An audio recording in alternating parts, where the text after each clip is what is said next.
my friends, this is Coach Larissa with weight loss and life coaching. Don't shy away from excellent functional movements such as shoveling your own driveway. With a good form, you can have a full body workout.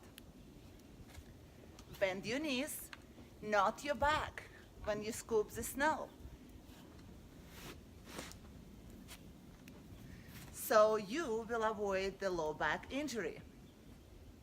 Have an excellent workout. Take care of your body because no one else can do it for you. Let's do it.